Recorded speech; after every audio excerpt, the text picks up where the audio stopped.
the game, cause see the boxing voice. Welcome back, gang, for the first time and hopefully many more to come. Don't forget to subscribe to the YouTube channel and click on the notifications right here, this little bell, so you can get those emails every time we go live. Peace.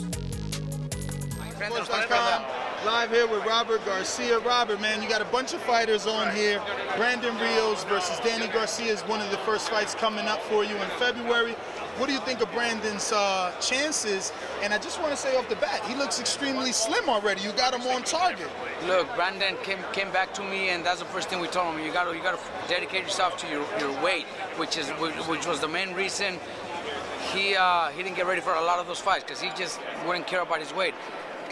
You know, come for this fight, he's no more than 10 pounds overweight. We had the 30-day weigh-in, and he was a little under 10 pounds. So he's ready, he's motivated, and I think he's got a good shot at being able to beat Danny Garcia. Now, he said that the Brandon of 135 is going to be back on display at 147.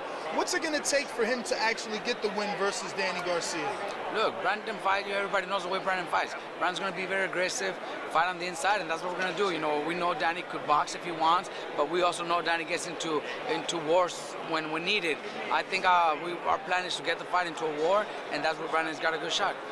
And who did you think you had winning versus Danny versus Keith Thurman? Did you have Keith winning? You know what? I don't even remember the fight very well, but I know it was a close fight. I'd have to see it again, but I think the decision was good. You know, Thurman, if I'm not mistaken, what I remember, I think Thurman fought a great fight and deserved the win. A couple of years back, obviously, Brandon and Danny had a lot of words. There were a lot of interviews done back and forth. Brandon had some, I guess there was some sort of beef. Have they squashed that? Is this just boxing, or is there still some little animosity there from back in the days when he was the top rank and Danny was on the opposite side of the track? I don't think there's. I don't think so. You know, it doesn't seem like, you know, they're both doing their job. They're both training, and I'm sure they're both going to be in great shape. They're going to go out there and give a great fight, but not because they hate each other or because they dislike each other. It's just because they're boxers and they want to go out there and give the best for the fans. Switching gears just a bit, obviously you have your brother Mikey Garcia taking on Sergey Lipinets, and there was a postponement. Does that affect you or him in training camp, being as though he has to start again? Maybe he leaves it too much in the gym now because there's extra time. How do you avoid any mishaps? No, it doesn't affect us at all. It's only 4 weeks. You know, all we had to do was take a few days off, and then especially this yesterday, today, and tomorrow we'll be on the road, so he won't be training. So that's another 3 days that he's resting, that he's not boxing. So that's all we needed. Mikey's always in the gym anyways. For 2.5 years that he didn't fight, he was still in the gym, sparring, helping everybody out. So, you know, for Mikey, it's just something normal. Being in the gym is not going to affect. Now, for Mikey, this fight means a lot because it will be a 4th title in a 4th different weight class. The fans are not too excited because Lipinets isn't a known name like Mikey's last fight with Adrian Broner, but Mikey hinted on the podium that something big was coming this year. And after Errol Spence fought Lamont Peterson, there's been headlines that Mikey's called out Errol Spence. Any truth to a call out, and can he really get in there with someone as big as Errol? Look, I know Mikey will fight anybody, and Mikey wants those challenges, and Mikey will probably do it, but I know it just won't be something that I'm going to want that to happen anytime soon. You know, eventually one day Mikey might end up at welterweight, just like Mayweather did, or, you know, guys that move up in weight. But as of now, I think Mikey's best at 135 and 140. So if he ever was to go to welterweight, it would be for a big fight, the way that Floyd moved to 54, exactly, like Canelo and Oscar. Exactly, something like that. And if it's Thurman or if it's Sean Porter, then I'm up for it, but only when the time is right. All right.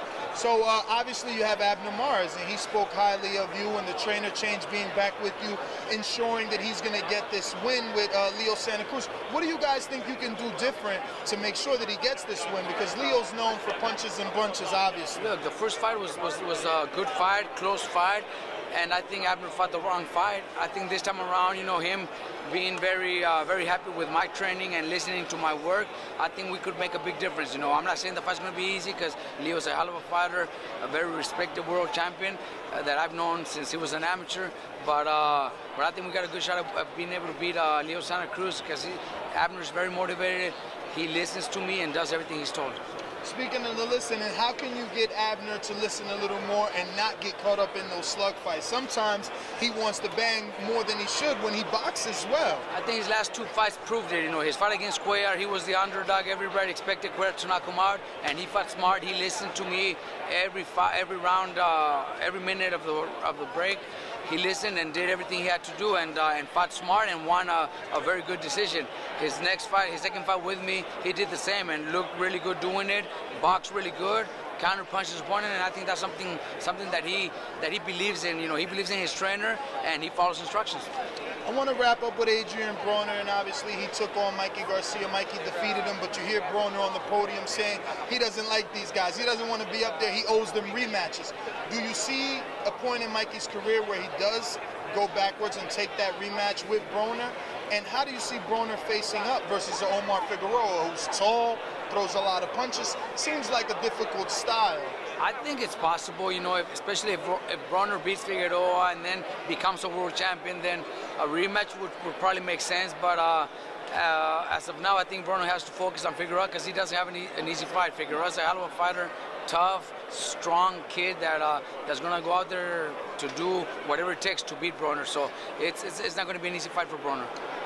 Did you become mindful when you heard Figueroa said, well, as long as I can stay healthy?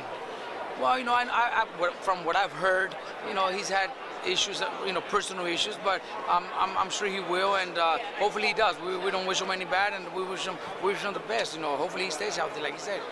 All right, Robert. Well, thank you so much, man. Enjoy your time here in the court. Welcome back, gang, for the first time and hopefully many more to come. Don't forget to subscribe to the YouTube channel and click on the notifications right here, this little bell, so you can get those emails every time we go live. Peace.